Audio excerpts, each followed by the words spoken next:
and welcome back to another episode of We Making It Woo. This is a weekly conversation into access, or a weekly conversation of access to success, so we can all progress. If you want to know what success looks like in your 20s, just keep listening. I haven't shouted them out in a few episodes, so just huge shout out once again to Mike Brun and Kuhu Verma. They are the composer and vocalist for my opening soundtrack. Shout out to them. Everybody loves it. I hope you love it at home too. What happened last night? I went to work, but it was really, really great. Came home with some tips. You know, we ain't mad. What was yesterday? Yesterday was Tuesday. Oh, shout out to Kristen Sudeikis and Forward Space. I took a Forward Space class yesterday, y'all. This has been a year of learning. We'll just say it's been a year of learning. But with me recovering from certain injuries, I've had to kind of like be a little bit more mindful of how I use my body. And so it was nice to get back into class a little bit, shake a little something, move a little something. So it's good. I finished Woman of Color by LaTanya Yvette. LaTanya, I'm so sorry if I mispronounced the title, but I think that's the title. It's a really, really amazing book. She has tips on fashion. She has tips on childbirth. She has tips on struggling with bullying and how to support a child that's struggling with bullying. I highly, highly recommend it. As you guys know, I love memoirs. That's like what I mostly read. But most memoirs are, I would say, like a standard book shape. Like they're the thicker ones, no pictures, mostly text. Whereas what I love about LaTanya is it's so visual. You get tons of pictures when she's pregnant. You get tons of pictures when she's young. It really gives you like a photo album feel. And I think because it's framed that way, I find it a little bit more relatable because you get to really access her at different points in her life. As well as she did interviews with women and talked about, so each the book is separated in chapters. Each chapter has a topic, and then she interviewed someone about that topic as it related to their lives, which I really appreciated because I think it just offers in another perspective, which you usually don't get in memoirs. So huge shout out to LaTanya Yvette. I really, really appreciate that memoir. Honey, you did a great job. Have you been reading anything? Well, I have been reading two things. The first is I want to shout out a writer, LaToya Watkins, who is an amazing short story writer that I was recently on residency with. Cool. And she's a native Texan. And hey, where's she from? She got me my cousin, she's girl. From Dallas. Okay, yeah. Well, I got family in Dallas, so we'll see, girl. We'll see. We're all connected. We are. It's everything. But she is an unbelievable short story writer and a really incredible person. She's helped organize residencies for young female artists of color. She's a mom. She's a wife. She's done an amazing amount of stuff. So Googling LaToya Watkins, her stuff is largely available online, and she's written for a lot of publications. So I'm not mad. I've been reading her stuff. And then I've also been, I binged watched all of Game of Thrones in 1 month. And it's done things to my head. Like I'm just hearing that like dun, dun, dun, dun, dun, like in the background when I'm like walking down the street. It's not good for me. But I've been reading a lot of fan fiction about that show, mostly about Jaime and Brienne because Gwendolyn Christie can get it. But I mean, I'm not ashamed to say I read fan fiction because I'll be honest. Like as a writer, my first like writing group was fanfiction.net when I was 12. I would post these like what? I would post. I was about the musical Rent. Okay. That musical is a very good coming of age musical. It is. Like, it's all. You can identify with multiple characters. Exactly. It's all about like sex and love and art and heartbreak and death and exactly all the things. Yep. When I was starting around when I was 12, I wrote fan fiction about it. Which for those who don't know, it's basically like you take a piece that exists, like a play like Rent or a show like Game of Thrones or a movie like Star Wars, and you as a writer kind of write your own version of it. You take the characters and you can make up new characters, you can write about stuff that happens in the show, you can write about your own stuff. But the point of it is I think of it like writing with training wheels. Like someone else has kind of set the foundation, Yeah. and it takes some of the pressure off of like feeling like it has to be all your idea and it has to be all Right. good. Like you can experiment with form and language and stuff and just feel comfortable in the playground that you're in Right. before you go out somewhere, explore somewhere new. So I Right. wrote a lot of fan fiction when I was a kid. It was the first time I got feedback from my peers. It was the first time I like Wow. maintained longer term projects with like multiple chapters. They're still all out there. Amazing. Yeah. Well, no, and I didn't think there was shame. I actually didn't know what it was until you just explained it. But it sounds very similar to a singer doing a cover or Yeah. a dancer kind of using something like Mourner's Bench or Revelations as a jumping point, using something iconic, something super notable, but then finding their way to access that thing. Exactly. Which also, side note, but like not side note, imitation is the highest form of flattery. You have Mhm. people like J. Cole who used to write down Nas's lyrics and like study them as a Oh way yeah. to create his own lyrics. And so, I mean, as a playwright, that's what I primarily do. You know, dialogue is kind of the hallmark of playwriting in a way that it's very unique to that genre. As like, you know, you can do a lot of things with plays, but if you don't know how to do dialogue, it's hard to really get the audience involved in what you're doing. right, And doing something like writing fan fiction, you know, for the most part, you're not going to publish it like the same way where if you're a singer, you might perform a cover, but you may not necessarily right, like be able to record it as part right, of something you release. right, But fan fiction, it's like you know these characters and you're writing about them because you love them and find them interesting, and you right, find their voice.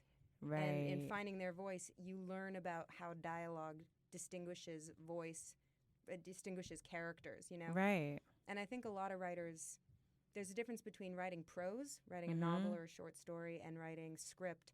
And personally, I've always been very intimidated by prose because Yeah. of the level of control you have to have. Like, from start to finish, the reader is you're making the world they're in. So if you Right. stumble, they'll notice immediately because they're not focused on anything but what you put down. Right. A play or a script, you do some of the work, and then it's up to actors and a director to bring it the rest of the way to life. So Right. you don't feel like you have to, you don't feel like if you make a misstep, that's it. That mistake Yeah. is unfixable. Yeah. That that's really interesting. I want us to pause because guys, I just realized we haven't even introduced our special guest. We were just talking about what we're reading and we totally went into it, which I'm super happy about. But special guest, you have to tell the people your name. It's okay. We'll just edit this. My name is Rae Binstock. Yeah. I'm from Cambridge, Mass. Okay. Yep. I've been in New York for 8 years now. Hey now, shout Mhm. out to Rae. So Rae and I met via Solana Hoffman Carter, who has a beautiful Carnegie Hall in her apartment. We both performed. If you guys saw the video I posted a couple months ago where I'm singing Valerie, Rae also performed. Would you call that a short story? It was a short play / long monologue. Yeah, and I was really, really moved by it. She really brought what I thought was a humanity to this particular biblical story. I often find sometimes with biblical stories, they can be a bit removed from someone's personal experience. And I think rightfully so. Like, God was supposed to be greater than man. And so his ability to do certain things may not be applicable to man because he wasn't supposed to be like man. He was supposed to be better. But what I loved about your story was that it depicted him kind of equal and with feelings and with contemplation and with a real back and forth about what does it mean to care about the world, what does it mean to care about the earth, which is also something that I don't find super common in religious conversations. You can be really clear about God made man and God made the earth, but growing up in church, I don't remember talking about recycling as a way to protect God's creations. So maybe I didn't go to the right church.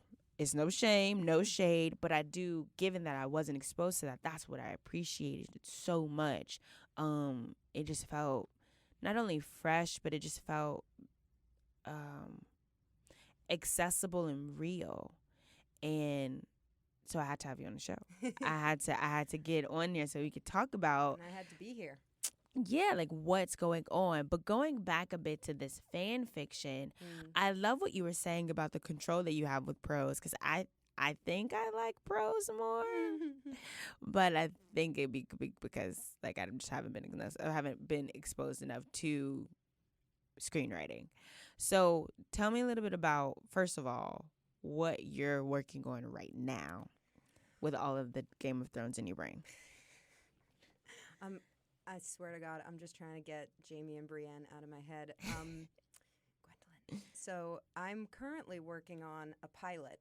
I've been, right now as a playwright, more and more people are moving into TV as well. Right. And balancing both. No one's really made a living as a playwright since Arthur Miller died. Right. So, and it's interesting. It's a very different discipline in a lot of ways, and I wasn't sure if I'd like it, and I do. I'm currently working on a pilot called Scissor, which is about a team of female developers who create a female version of Grindr called Scissor. Okay. And it becomes extremely popular, and they are hailed kind of as, and they start expanding their empire, and they're hailed as like the glass ceiling color barrier breaking like Mark Zuckerberg's. And then one of them announces that she's going to marry a man. Oh, and their brand, dang. yeah.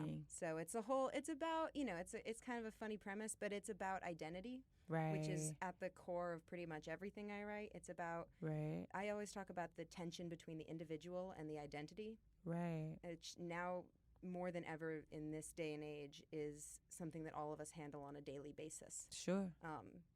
In kind of conversations about sex and conversations about religion. Yeah. And so I'm working on that right now, and I also have a play that I want to write that's based on the gazebo in the project that I grew up next to. Amazing. Wait, the project, so it's like a home, it's like a housing project. Yeah, housing projects, like the like, I guess like call it a gazebo, but like the little structure in the central courtyard. Yeah, we had one. Yeah, exactly. We had one. We didn't live in projects, but when we lived in apartments, there's always a gazebo, sometimes close to a pool. You gotta sit, you got someone to talk. Yeah. When you're not sitting on top of the big ass AC things that you're not supposed to sit on top of, but it's fine. So, why did you decide that you wanted to go ahead and do TV? Like you said you didn't like it, but what was is it really about the financial security that it gives you, or is there more? Well, it's not that I didn't like it. It's intimidating. Playwriting it's very specific. Like I had a friend of mine, Kui Gwen, who is an absolutely unbelievable playwright and is now working for Marvel or Disney. He's worked for both. I'm not sure in which order. But he once said to me that playwriting is like jazz, where if you know how to play an instrument, if you know the components like the notes and notation, you can just do whatever you want. You can arrange them however you want, and it is what it is. TV is kind of like pop, where you have freedom in the form, but there always has to be, appealing to the audience. Yeah, verse, hook, but, like, so it's, I really, I went into it. Money is a huge part of it. It really, like in the same as in the dance world, like in theater is largely defined by how little money is there in it. Right now. But TV, it was part of the money, and part of it is that, and this is not every writer, but for me, everything I write comes with the idea of the conversation I would like it to start. Wow, okay. And TV is what we talk about these days. I just watched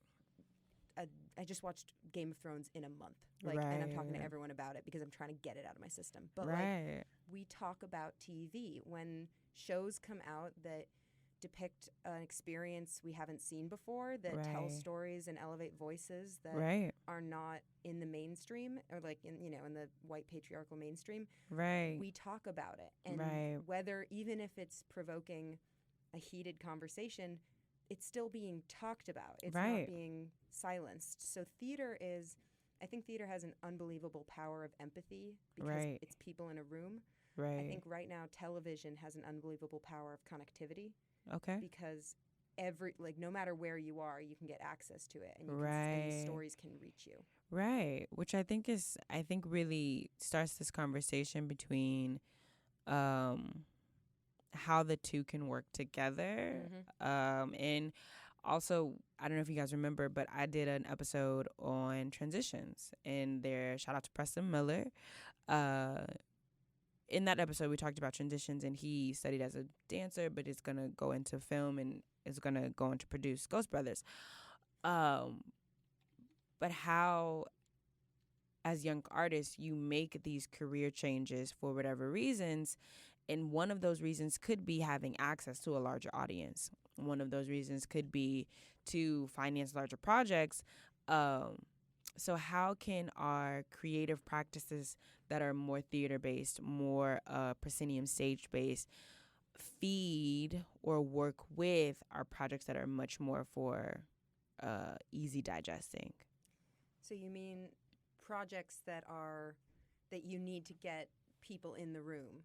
Yeah, like how can those projects feed? So how does one work well with their theater projects and their TV projects so that they feed each other, rather than feeling like there's this stark difference between the two? I mean, I definitely would say that in for both of those, you are trying to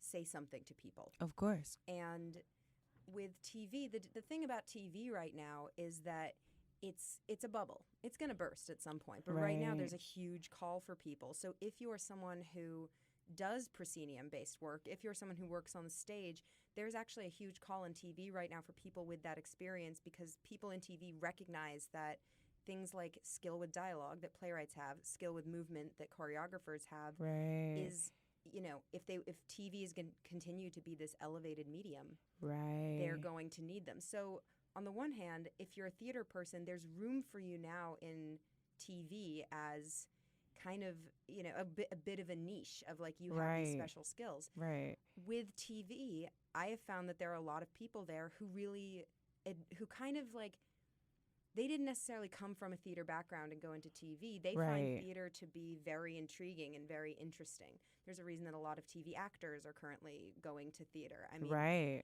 it's, so I would say the same that I would say about when you're working in any two mediums, when you're trying to be a creator who is, has 2 feet in different places. Of course. That it's important to be very upfront with people in both of those areas about what is important to you as a creator, and why those on one side should go and experience what you're doing on the other side, because chances are they find you and the fact that you do both interesting, and they don't see it as, for you it's double the work, so it's can feel like a burden sometimes. They don't see you as that. They see you as a way to connect with the world they're not involved with. So especially for writers, being very clear about what, about the motivation for your writing and the impact you'd like it to have. To both, if you're in both TV and theater, saying to people on both sides, look at what I'm doing. Come see my shows. Come read my scripts, because if you believe in what I believe in, we'll find something to do together. Of course. And what I love about that too is I think it presses on this idea that regardless of the medium that you choose, you're always going to be a creator. And just because, now I will say, I always try to use this example, Beyonce, because I know everybody knows Beyonce. Even if you don't like her, that's not my pickle. We're going to focus on the fact that Beyonce has, I think, something between 5 and 7 recorded studio albums. I can't remember. But you may love one album, much more than you love all the rest. But the reality is you still love that one album. Beyonce is Beyonce. Her voice has evolved, and maybe you feel like you preferred her in this medium, in this genre, exploring these themes. Where someone else might love her in Homecoming, exploring those mediums and those themes. I don't think that there's anything wrong with loving a person in the medium that they've chosen. I just think it's really good to be clear that you love that artist. The medium is just what they chose, but even that is an artistic choice. I think sometimes, even myself, for those who don't know, I'm really going towards music, and you feel this like internal blasphemy because you feel like, oh my gosh, I'm really supposed to only stay in this medium because this is all I've done and this is all I know. But the reality is, if you think about it like energy, thinking about like light, like you will always be your own light. You will always be your own energy. And if you decide to put that energy in a tube versus a cylinder, or a TV show versus a screenplay, it's still you. At the root, it's all you. And I think that's what's important. Yeah, I feel like there's a lot of pressure these days to have a brand.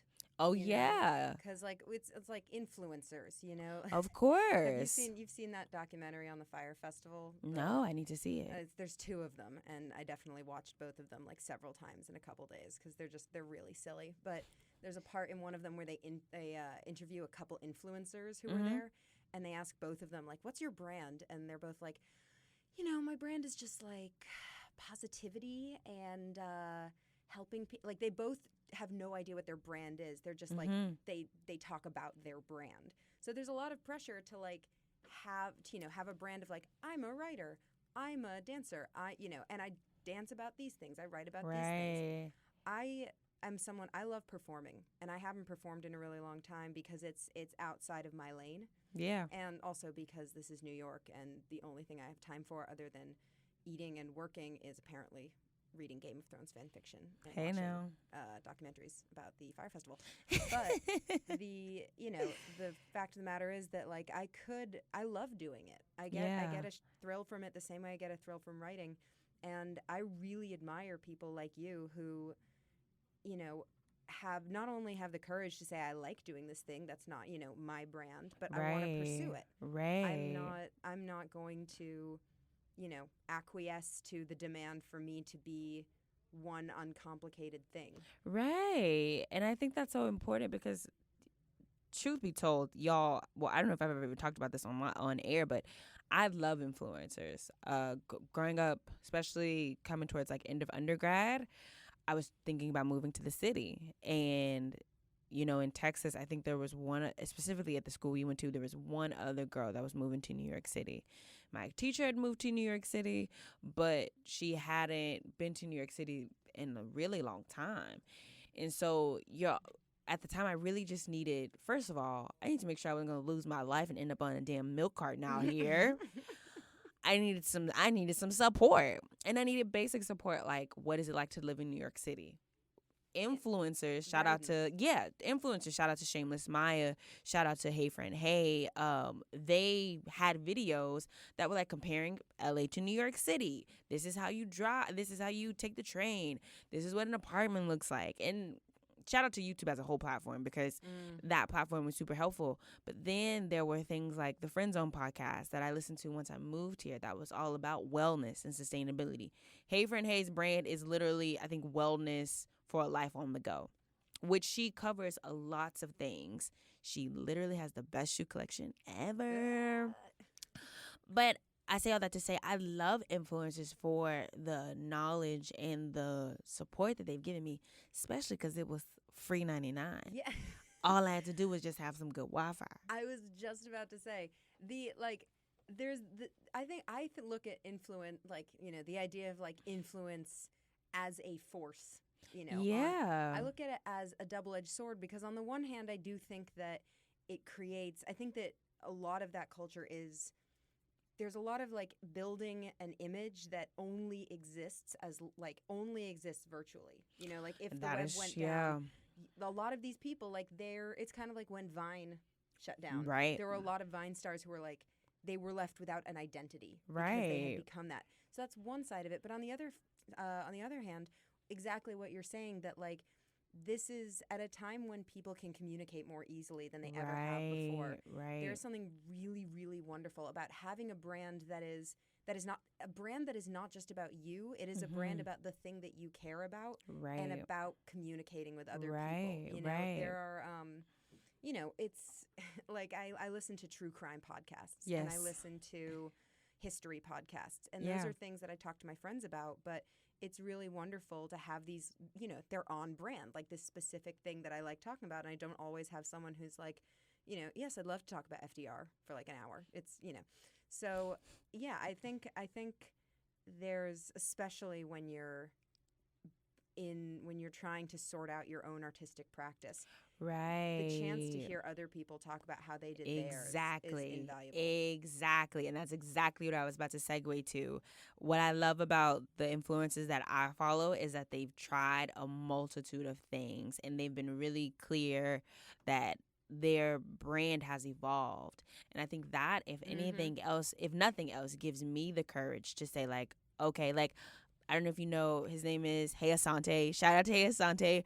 But he just posted a song. But it was all, but it's around this whole thing of like, if I were a rapper. I Mm-hmm. remember when he used to bust freestyles at the beginning of the podcast. Uh-huh. And now, like, he's taking his love for music and like is creating his own music. I think that that's one of the things that is most inspiring. That the influencers that I watch have been really clear that yes, I have a brand, but just as like the sun comes up and then it goes down, they are constantly evolving. And you know, I also think, on a real basic note, like, if we were to if we were never to try another medium, like, how would we grow? I think it honestly to me comes back to the idea that in, I think always in society, especially in this country, Yeah. but in a very specific way in the last 5 to 10 years, this idea of of like being wrong is not a mistake. Right. It's a sentence. You know, Yeah. it's like the cancel culture thing, Yeah. which is, people argue about it a lot. My thing is that there is no one in this world who has made every right choice. Right. And the thing to expect of people is not to have made every choice correctly, but to have the grace to acknowledge the choices that they made wrong, Right. Right. and to make an effort to change, to commit to it. Right. You know, people, you know, it's there's one thing to be a podcaster who starts releasing music. It's another thing to, you know, when you were to 5 years ago on Facebook, you see that you posted a status that, you know, that like had that expressed an attitude that you now find repugnant because you have learned Right. a lot of, you know, the urge to delete that previous. Right. I used to read a web comic where this woman, she posted one comic it was about her being attracted to trans men, Mhm. and it was very like, it reads very tone deaf. It reads very kind of like tokenizing and otherizing, and very, you know, but she, in years later, she's left it up, but she's now added a disclaimer saying, I wanted to leave this up because I've since learned the ways in which it was harmful and the ways in Wow. which I was speaking from ignorance, and I don't want people to think that I'm pretending I was never that way. Well, and also just the detriment when we can't acknowledge our flaws. Like, if everything is always erasable, if everything is always deletable, I think it can create issues going forward, because if it was never there, Yeah. then did you really learn the lesson? Exactly. There's no consequences. There's Right. no consequences if you can delete something. So what church were you raised in again? Like what? Oh, I was raised, missionary Baptist. Because you're from I'm from the Texas. Texas, like, Yeah, so I was raised Jewish, but I'm the least Jewish person around actual Jews, but I'm the most Jewish around non-Jews. That's how I grew up. So like, you know, I didn't get a bat mitzvah, I didn't go to Hebrew school, but like, because I went to the school in my public schools, I was usually the only Jewish kid because all the Jewish kids went to private school. My Right. parents were the ones coming in like reading Herschel and the Hanukkah Goblins. Shout out to that book. And cooking latkes and stuff. But so my relationship with Judaism is a lot less about what's preached and a lot more about the rules and concepts in it that I've come across along the way. Right. And one thing that has always really appealed to me about Judaism is the idea of dynamic learning. Yeah. There's and if anyone listening has gone to Hebrew school and everything I say after this is completely wrong, then they'll let me know. Email me, guys. Yeah, but also like keep your outrage to yourself because like it's what everyone wants it to be. But so the concept of forgiveness in Judaism is this idea that there are 3 steps, which is you have to feel remorse, you have to try and fix what you have done, and then you have to go to the person and ask for their forgiveness. And if they refuse, you have to do it all again. And if they refuse a second time, you have to do it all again. And if they refuse a third time, then you're still forgiven because they're just kind of being unreasonable. But for sure, there is a great emphasis in Judaism on not staying still and not moving backwards, because the Torah itself, there's a thing called the Talmud, which is kind of it's kind of like a comment thread on the Torah by famous rabbis. Like it's literally a collection of rabbis throughout history writing like their thoughts and interpretations of the Torah. Okay. And that to me, like that represents a very real thing about Judaism, which is that it's never the Torah, the religion and the holy book are never intended to tell people how to do something the same way forever. Cool. It is supposed to, as people evolve, it is evolving to evolve too. With you. Right. So, to loop this all back around, one thing that I've always liked about Judaism is the idea that nothing can or should be erased, that all of our actions, everything we've put out into the world has to stay there because you can't turn back time. Right. And you can't pretend that you can't erase the consequences. Like, you just can't remove it from the time stream. But moving forward, you have to acknowledge it and be better and adjust based on the lessons you've learned. Right.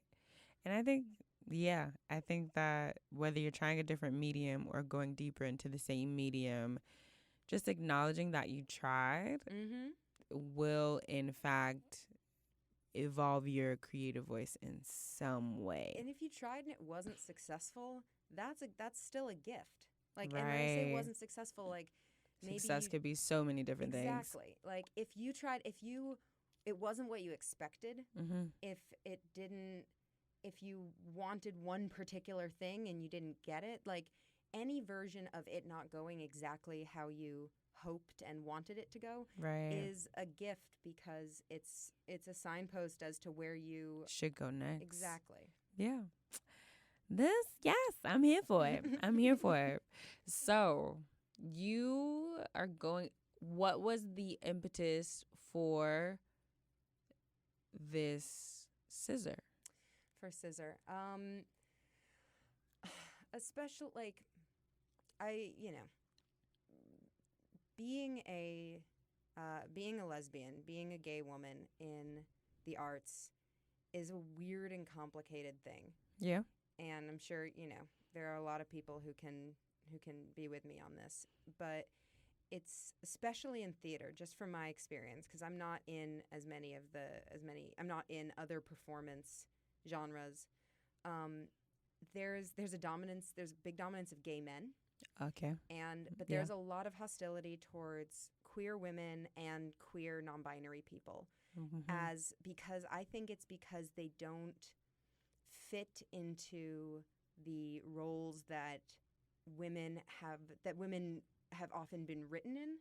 Right. And the roles that queer women are not considered feminine enough to play the ingenue, which is so often in theater women are only romantic partners. Right. And this is disorganized thinking, but basically I wrote Scissor because I am really tired of queer women being reduced to a punchline or a side character, or Fair. like, it's because to me representation is so representation is probably one of the most important Yeah, things that artists can do right now. of course. That that we need, and it's giving representation involves others who you do not share their identity, but you elevate their voice. You Of step back and you course. give them space.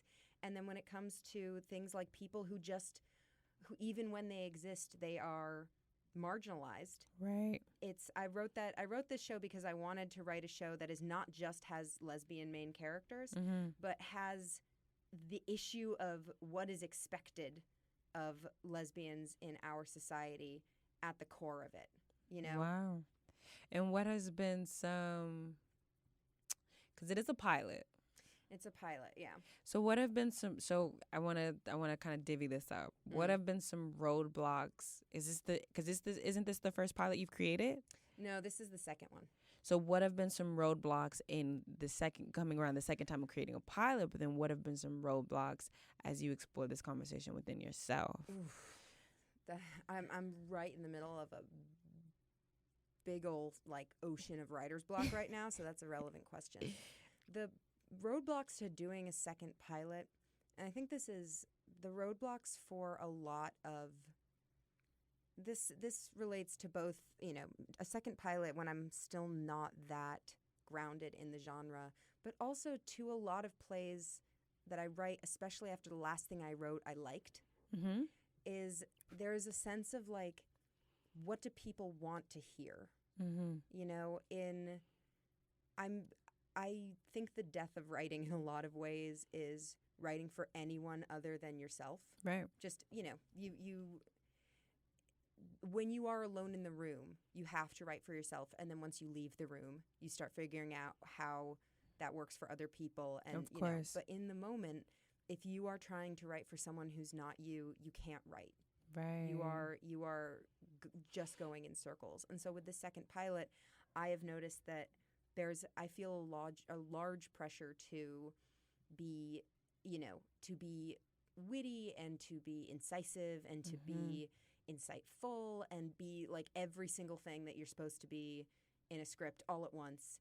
And if I don't do that, then what's the point? Right. It's kind of the pressure of the invisible critic on your shoulder. So that's been hard. And it's TV also. So with TV, for anyone who writes for TV or tries to pitch for TV, you know that your work is a commodity, which is it's almost comforting in a way. Okay. It's very, there in theater, from my experience, there's still this idea that like that theater is above capital, theater is above economy, and it's not. And I think part of the reason we pretend that is because we have no money anyway. So we're just going to pretend that we're all pure artists. But TV has so much money that from the get, there's no illusion that, if people like your work, they're not just looking at it as like, I like this piece and I want to see it broadcast. They're looking at it as, will this be financially successful? Like, I think I'll get a return on investing in this. Right. And with a pilot,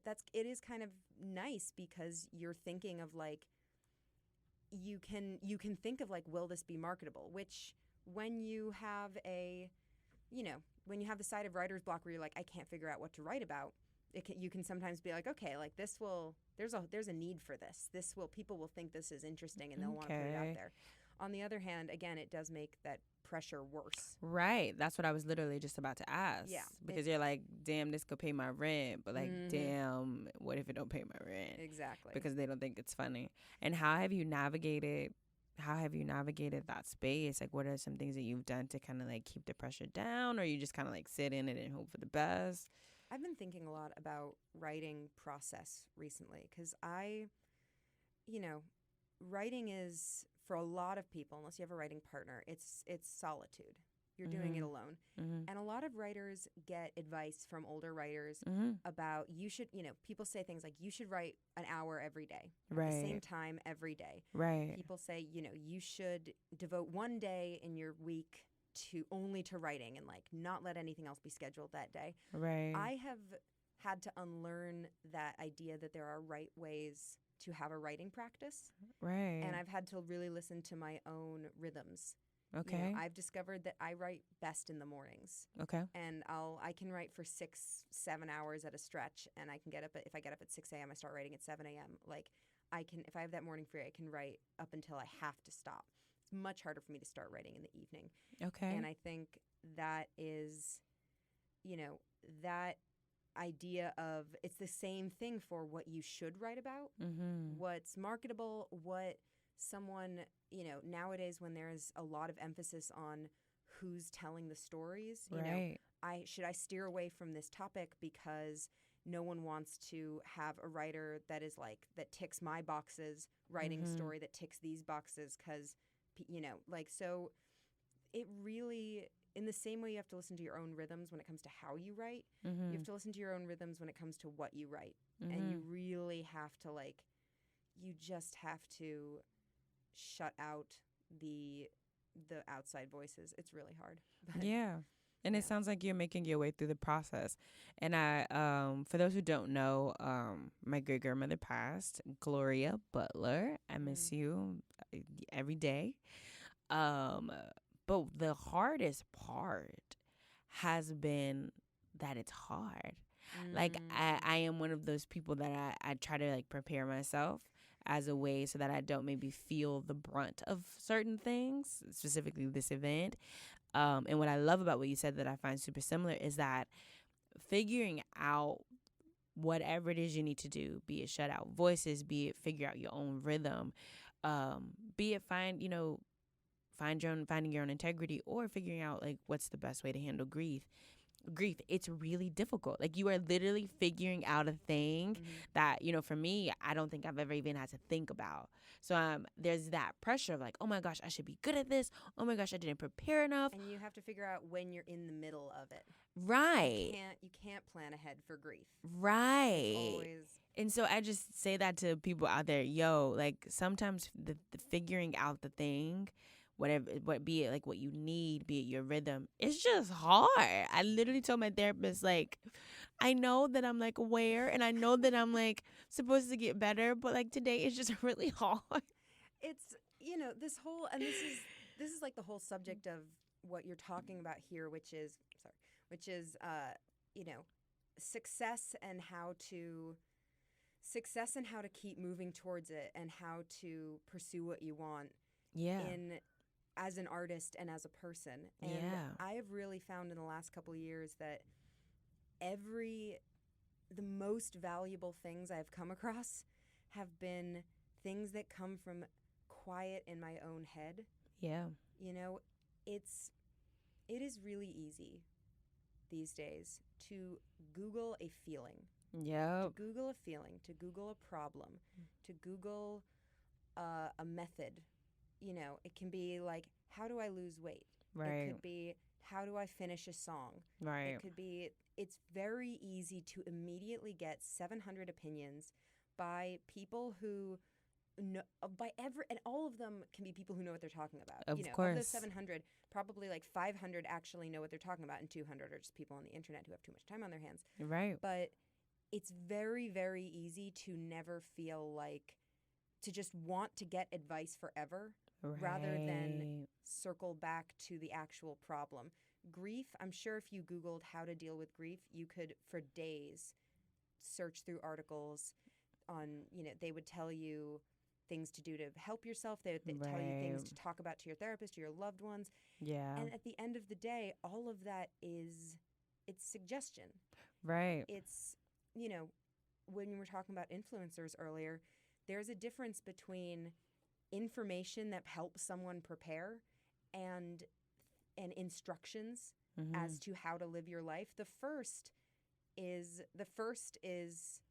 fuel for living your life. We all need that. We all need information. Yeah, sustenance. I'm here for it. Yeah, but the second one, we have to remember that it's all suggestions, because what works for one person does not work for another. Right. And especially as artists in all different disciplines. So much of our life is figuring out essentially who we are and how we operate, and we can't essentially we can't ask anybody that question because only we have the answer. We just gotta, like, similar to what you're saying in terms of like quieting your brain, we just gotta be quiet long enough to figure it out. Yeah. And I think too, what has been coming up that feels kind of in this conversation too is that some of it is just not going to feel very good. And I know I'm like the queen of like, sometimes it's just not going to feel good. No, y'all, this grief, well, because I don't think I've ever felt what it means to like, because I'm very logical. So I don't think I've understood what it means to like really feel. Like I understand that my great grandmother was like passing. I understand that she has like my mental, I'm like, I get it. It makes perfect sense. But my heart, it's like, I just really want her to stay alive forever and like call me forever. Yeah. It's that mind over matter. And I think it's similar to what you were saying. I don't think it's a mistake or the feeling of a mistake. I think it's a gift because then you get to really, I get to really know that like I really like loved my Gigi and I know what this feels like. But let me tell you, honey, I'd be like, where am I supposed to put this feeling? Exactly. Where does it go?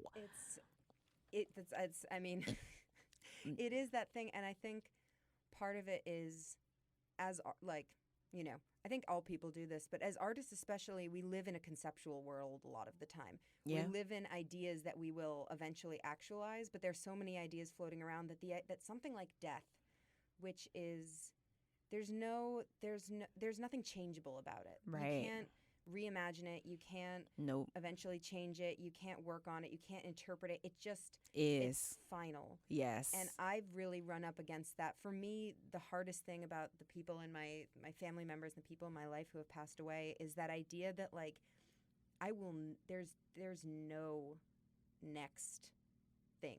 Yeah. It's just me now. And it's incredibly hard. Yeah. For me, I think one of the ways to deal with that is to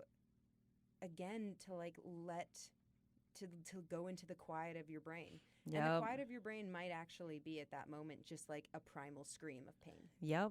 But it's honoring that and honoring where you are. Yeah. And that, yeah. We spend a lot of energy trying to feel what we're not feeling. Yep. And generally, we tend to end up feeling it anyway. Yep. Just a lot later. And after a lot of money and time. And a lot more, too. Like, a lot more drastically. Like, I don't need this grief to sit around much longer than it needs to. I'm going to give it its time. I ain't going to be pushy about it. Have it over for lunch. Welcome it. Exactly. It's fine. I don't really know what to do with it, but I'm here for it. But, yeah. I bring that up because I think at this point of like changing mediums, figuring out voice, figuring out how to sit in a thing, I think I, as an artist, I'm just learning that like there are parts where you literally, first of all, you don't have no answers. I have no desire to Google this because I have no idea what to even type in the box. Yeah. And like that, and to be able to honor that, I feel like that's such a big part of what it means to be an artist, is to honor where you are versus all of the other voices and where they are. And no preparation. Working in TV, for one thing, has really, because the way that TV moves is it's very, you go for months with nothing happening, and then the last job I had, I found out about the job on a Friday, had an interview over the phone that night, waited a week, heard nothing. The following Friday, I had an in-person interview, got the job that day, started the next Monday. So crazy. TV really teaches you to sit with yourself, because can't tell you how many conversations I've had with my agent where I'm just like, but like, what can I do? Like, what can I talk to this person? Can I like write this? And they're like, Rae, you've talked to them. You were great. They're reading your work. Like, do nothing. Because that's your job right now.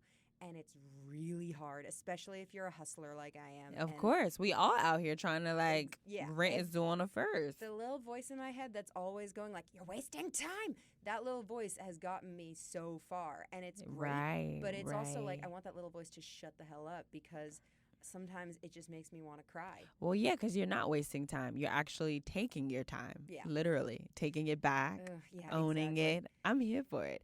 But that does bring me to a really important conversation that I know that I've never had this conversation. Agent. Why do you have one? Why did you get one? How does it play a role in the larger everyday hustle?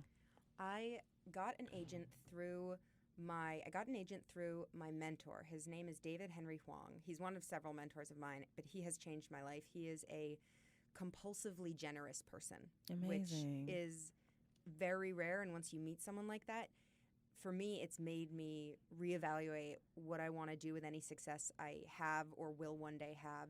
Yeah. And he's you've probably heard of him if you've studied any theater at all. He wrote a play called, his most famous play is M. Butterfly, but Okay. he's one of the most, he's probably the most prominent Asian American playwright of the last 40, 50 years, and has done a lot of work in TV and in musicals, and he's very, very well known. But the point is that he had me send my stuff to his agent, Right. and his agent's assistant at the time, which is kind of the apprenticeship position, like you assist an agent and then become one yourself. Right. She read my stuff, and I didn't know it at the time, but I was her very first client. Amazing. Like we were both babies. I was 6 months out of college. She was a year and 6 months out of college. Like, we were babies, and I would say that in my experience, that is something you really want in an agent. Right. Is someone who is in a similar place in their career that you are. Right. Because I needed someone who is like, she's a hustler. I mean, she's like a Jewish girl from Georgia, which is so like, she is so she's so perfect looking all the time, and she's so calm, and she knows how to like talk me down when I'm like, she's just like, Rae, that's good to hear. This is what I'm thinking. And I'm like, God bless you. And you're like, beautiful Atlanta calm. Like, I'm up here in New England, like running around in bugging circles. out. Yeah, exactly. So finding an agent who knows how to talk you down, like, number one. Right. But yeah, someone who's at the same place in their career is important, because if you're young and you need to hustle, they're gonna hustle too. Right. You're gonna work together. And also, it sounds like your visions are then a little bit more accessible to them too. Oh, totally. This is someone that is close to the struggle that you're writing about. Yeah. And then can vouch for it with an honesty and an authenticity that you need. Yeah. I would say with an agent, something, especially because there's kind of this mystique around having an agent. Right. For me, in the beginning, I didn't know what it was. And I didn't know if this person was like kind of going to go out, like was like my fairy godmother, like they do all the work from now on, which I wouldn't really have been comfortable with, because again, like, you can't tell a hustler like, you don't need to do anything. They're just like, no, I do. No, give me.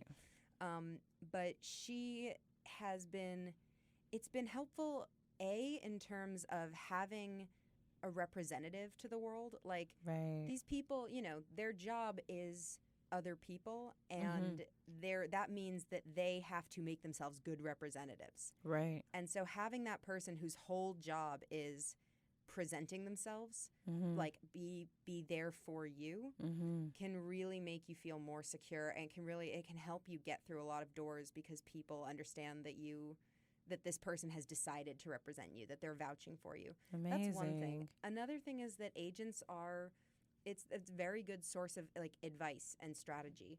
It's different in different mediums. In TV, agents tend to be they're just about business. Right. I talk to my TV agents a lot, but that's because I'm young and I'm breaking in. I also have since I started working in TV, I have a manager as well. And in TV, the manager plays the role of the person who strategizes with you. You send them they read your work, they give you advice on it, they, help you make deadlines. In theater, you generally have one or the other, an agent or a manager. They play that role of a little bit of like halfway between like your like high school teacher and like your like big sibling, like helping you get things done. So I think having an agent it's been helpful professionally. It's been helpful personally. I also would not, I know people who beat themselves up because they don't have one. Right. The fact of the matter is that, like, for most people, agents come after a certain amount of success. After an initial success that you get yourself. And if you have an agent before you've had like an initial success, like me, they don't magically create that success. Right. They want you to create it yourself as you would have without them. Right. They're just like on board to help however they can. But Amazing. agents follow success, and even when they are there before it, they don't generate it. They just support it. Yeah, you just have more support in doing what you were already doing, which is hustling for yourself. So Amazing. an agent is a good thing to have, but it is by no means necessary or like it's not a symbol of how good you are or how successful you are. Mm-hmm. It's literally just something that comes along 99% of the time totally out of your control. Right. And you can use it if you want. But that does lead me to a really good point in terms of success. So how are you maintaining, financially speaking, how are you maintaining the practice of writing Scissor and also this, like, all of your projects? How are you sustaining yourself financially? I just realized I'm working on it. I don't know if I can plug this here. I have a reading next Of course you can. Tuesday Okay. of a new play called Frontier, which Amazing. is about TV writing, actually. Cool. But yeah, so I'm juggling a lot. I have in the last I've realized that in the years since college, every job I've had has consecutively paid less and less. Damn. Like my first job out of college, I've made the most I've ever made, and with each job, I've made less and less. But it follows that with each job, I have gotten closer and closer to what I want, which is writing for a living. So each job has taken me further and further from writing being a thing I do in my spare time to writing being what I do for work. Amazing. So financially, I've basically settled into a system of having a kind of pen of freelancing possibilities that I come back to between jobs with TV until it takes a while to get a continuous stream of television work. You know, it takes a while to kind of go from gig to gig as opposed to gig, break, space, gig, yeah. Right. So and I also I go on residencies, writing residencies. I went on one where I was in Taos, New Mexico for 3 months. Amazing. Which was amazing, but you can't really get a full-time job where you're like, hi, I'm going to take 3 months off. Right. So I've developed a combination of freelancing gigs. One is tutoring. I tutor privately for a family I've been with for 8 years, and they're great. But I tutor privately. I do research work. I know a lot of writers, and I've done research work for TV writers. I've done research work for book authors and journalists.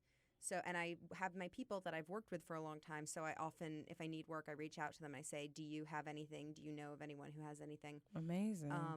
I've been ghostwriting, which is a weird thing. It's a strange gig, but it's really fun. I basically, financially, in order to keep myself afloat, I've had to come to terms with the fact that until I kickstart that flow of work, it's going to be largely self-generated and sporadic. I'm the kind of person who's like, I like to know that I have to be here and here until this time of the day, and then it's all my time. Like, I would kill for a 9 to 5. Of course. It's just not going to. It's not going to work with TV. You know, things last, and then there's a hiatus, and all of a sudden you don't have work. Right. You want to go on residency. Someone's doing a production of your show, so you have to go to Houston. Like, right. There is you have to let go of that idea that like an artist's life is a stable one with like benefits and a paycheck. Side note, go for benefits. When you can, obviously. Yeah, exactly. There are ways to do it. But like you have, for me, it was a big thing of like getting over that thing of like, I just wish I could have a stable job. I have come to embrace the fact that freelancing has a lot of advantages for me. It is, it can be stressful. Often you're like, what if I, once this gig is over, like what happens next week, next month. Right. But it's that kind of thing where like if you're serious about pursuing a artistic career and you know that you're going to need flexibility, you start learning who likes to work with you. Right. And building like a stable of options and knowing how to like make rent for the next month if you don't have your next big paying job. Yeah. Shout out to Hey Friend Hey. I cite her all the time on the show. Building an ecosystem that supports the life that you want. Um, for those who do remember, I was at Gibney full time for a bit. And then after that, so when I was a full time, I just saved as best I could. I have the Acorns app. I highly recommend it. It rounds all of your purchases up to the nearest dollar and takes all of the little change and puts it into an account. You're technically supposed to invest it. I am not investing it in anything. I'm going to put it back in my bank account when I need it. And then I highly recommend Ally Online Banking only because that particular savings account, I didn't have to have a minimum. And so what I did was I just transferred all of the savings that I had and I just kind of continued to save because the reality is whether you're in writer or whatever, creative projects are really gig to gig. And so what I've done, and I've been doing this since I was in college, when I make a large sum of money, large being consistent, large being more than I'm used to, I just do my best to save as much as I can because lo and behold, your girl quit her full-time job. And now your girl needs a little coin. Exactly. I do the same thing. I've at a certain point, I've had like 4 different checking accounts and 2 savings accounts because I'm always trying to I'm like, this is this account's the emergency one. And I keep like this much cash in here. And then I have like this one, which is what I pay my credit card bill from. There you go. Yeah. Something that I have learned is like, I use my credit card very specifically. I've never had a lot of credit card debt because it's like you're talking about, like when you make a big chunk of change, you'll spend a big chunk of change on one thing, like on plane tickets, computer, exactly, new and software. Stuff you gotta do, and it's you really have to think of it as like, I'm not my lifestyle. It's not like, oh, I suddenly have a lot of money from this gig, I can live however I want. It's like, no, my life has a much bigger arc than like this next week. Yes. Yeah. It's the long-term thinking. Yes. Taraji P. Henson talked about she wanted a career of longevity. She didn't want a career that was just what is it, like flame in the night or like a shooting fire. Yeah, like exactly. She want a slow burn. Slow burn. So, but that is a nice segue because Taraji P. Henson is doing a lot of conversations around mental health. And so you talked a little bit about the gremlin in your head, the little angry voice saying wasting time. Is there anything that you're doing that we haven't talked about that's helping you maintain mental health? So I'm definitely trying to meditate. I use the Headspace app. It's good. My issue is, I'm a perfectionist like a lot of us. So if I skip a day, I'm like, I've ruined my practice. No. I have to punish myself by never doing this thing that's good for me.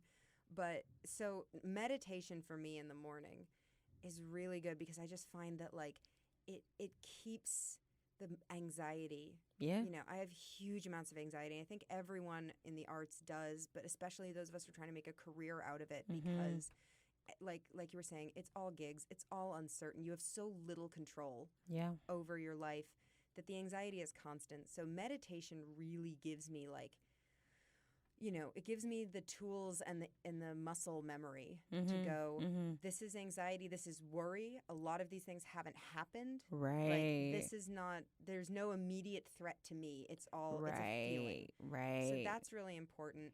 I've also, and this is very, very hard for me to do, but I've started putting Sunday aside as like a day where I'm not obligated to do anything. Amen. Because I like it. Day of rest. It's, especially when you work freelance, it's hard because technically every day is a boundaries. Work day. Yeah, boundaries become like literally non-existent. When's my writing time? When's my working time? When's my, I'm one of those people who I will schedule myself so tightly that if I take a break, it's really hard to start working again because I'm so overstretched that my body is just like, don't make me go back to this. Of so course. I've tried to take Sundays and basically be like, I don't have to write unless I want to. I don't have to work.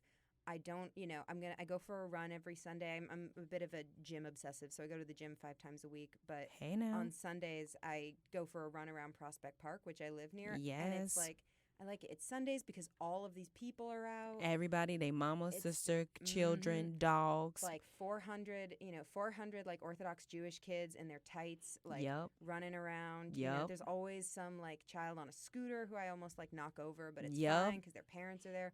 So many dogs.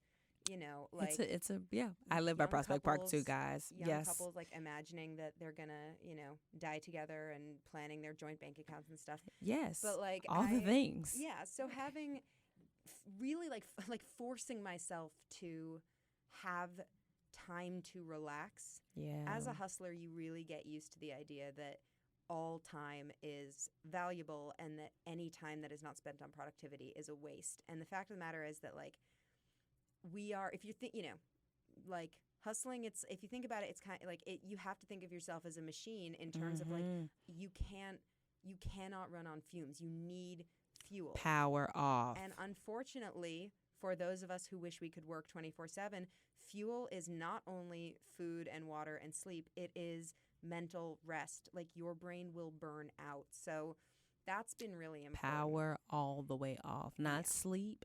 To go to the start menu and power Yes. off. Don't go on do not disturb. Don't even go on airplane mode. Just like power it off. So good. Yes. Yeah. Also, I talk to my mom pretty much every day, which That's so sweet. for me is helpful. Yeah. For some people, may be less so. I love it. I love it. There was a note that I was going to mention, but I lost it. But Sorry. before we get up out of here, I have one last question. It is Pride Month. So you you have to tell me what pride means to you.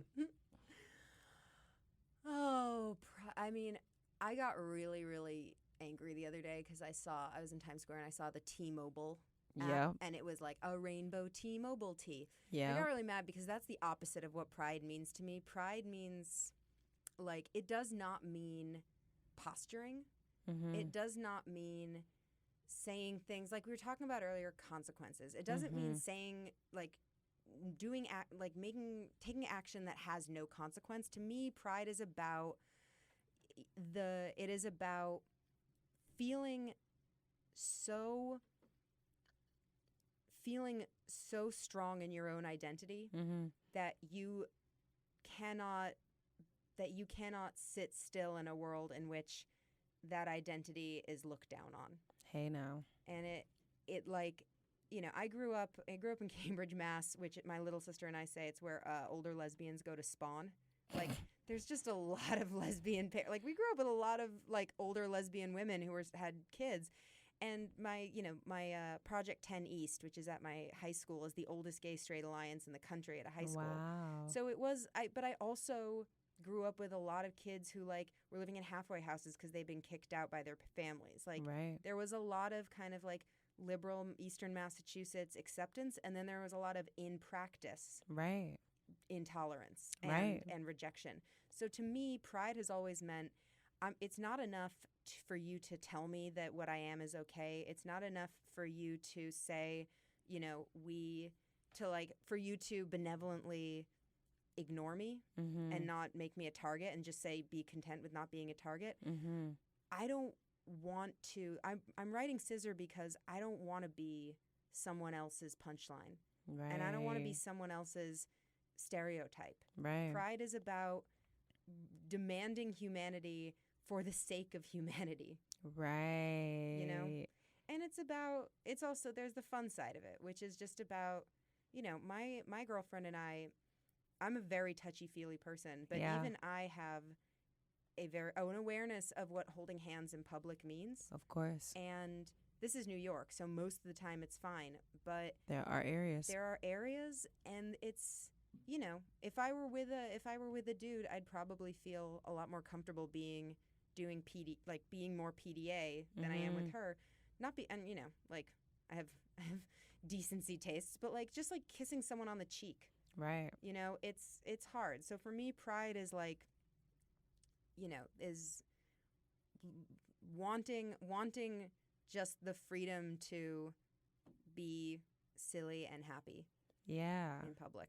I forget who said this quote. I want to say it's Questlove, but it's the right to be ordinary. Yes, amen. Not to be exoticized, not to be special, not to be tokenized, but I can literally be plain. Yeah. What I said I write about, the tension between the individual and the identity.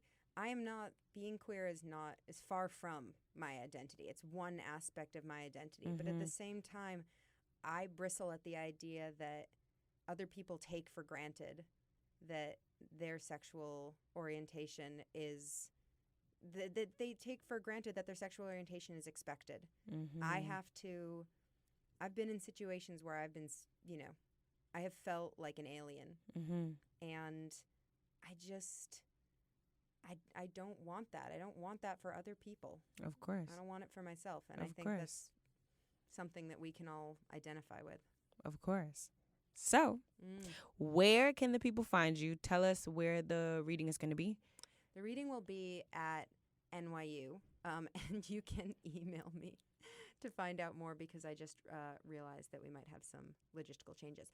But if you want to get in touch with me, my website is www.raebinstock.com. That's RAE, B as in Boston, INSTOCK. It is that you can reach out to me or my agent through my website.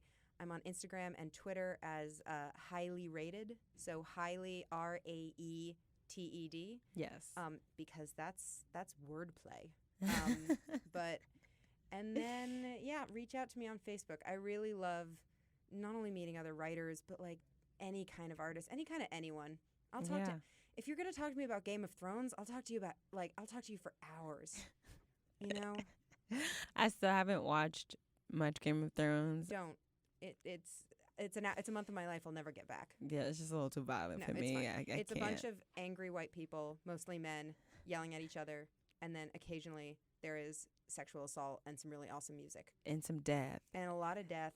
And you see how you said a lot of death? See, I said some, and you said a lot. There's a lot of death. See, that's what I'm saying. Yes. See, I was on your side, and then you said a lot, and I said some, and see, I can't be on you. And CGI, the CGI is from the first season's from 8 years ago. It looks like what do you call it? It's like Gollum from Lord of the Rings. It's like, you know what they do? It's like they took the pirates from Pirates of the Caribbean, the like undead ones, and just like photoshopped them into whatever's going on here. It's not pretty. It's not good.